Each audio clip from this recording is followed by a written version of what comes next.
Ladies and gentlemen, the Philadelphia 76ers got a big mess on their hand. I'm talking about a 6'9", 6'10" type of mess, as Ben Simmons apparently has continued to cut off teammates, coaching staffs, anybody in that organization for Philadelphia. Apparently Ben Simmons continues to not answer the phone for them as of today, as he hopes to be traded.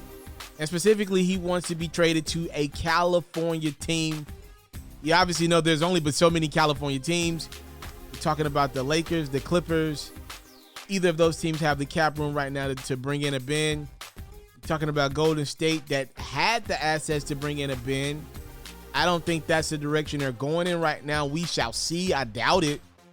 And then the Sacramento Kings were, I don't think a De'Aaron Fox, Ben Simmons situation makes sense. And by the way, Philly, if they were going to trade Ben Simmons to Sacramento, would want De'Aaron Fox in any trade for Ben Simmons. So, we're pretty much at a standstill here. And this all dates back to it reached its pinnacle in the postseason as the Sixers, the 1 seed, lost to the Hawks in the second round. And call a spade a spade. Ben Simmons wasn't taking shots. He wasn't taking shots. He was just unimportant on the court.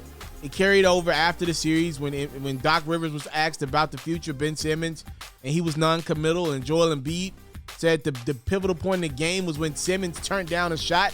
So what has Simmons did? He's turned off the phone for his Philadelphia 76ers teammates. He's done. He's not talking to these guys right now.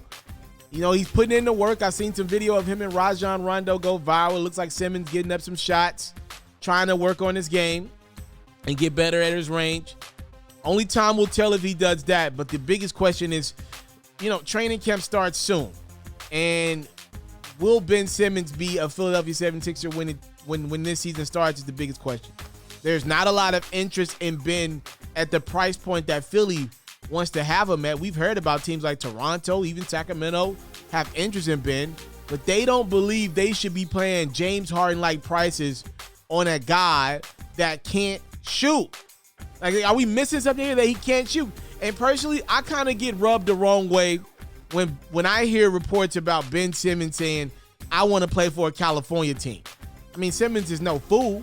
He understands that 3 out of the 4 California teams are great at basketball. The Clippers, they were one Kawhi Leonard being healthy away from the NBA Finals.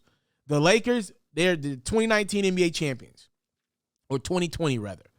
The Golden State Warriors, they'll be back if Klay Thompson is back. These are all great teams out west, 3 of the best. And then you got Sacramento, right? So, me hearing that Ben still wants to be on a California team versus just going to whatever team that will be willing to trade a lot of their assets to get him, to me tells me he ain't changed much in these last couple months. And if I believe he's the same person fundamentally and mentally, I'm going to believe that's the same guy that can't shoot. And I'm going to see all these viral videos of him over the summer knocking down 3-pointers and teasing me with a great time. And I go into the season thinking Ben's going to be better at his range. But when the season turns around and we hit, as soon as that buzzer sounds, it's going to be the same Ben Simmons that doesn't shoot the basketball. And if that's the case, Philadelphia's got a big mess on their hand, because now you're not fooling any team. They don't want your guy at the price point you think he's at, and he don't want to be with y'all. So what do? That is a big mess in Philadelphia right now. Y'all let me know how y'all think it will get resolved in the comment box.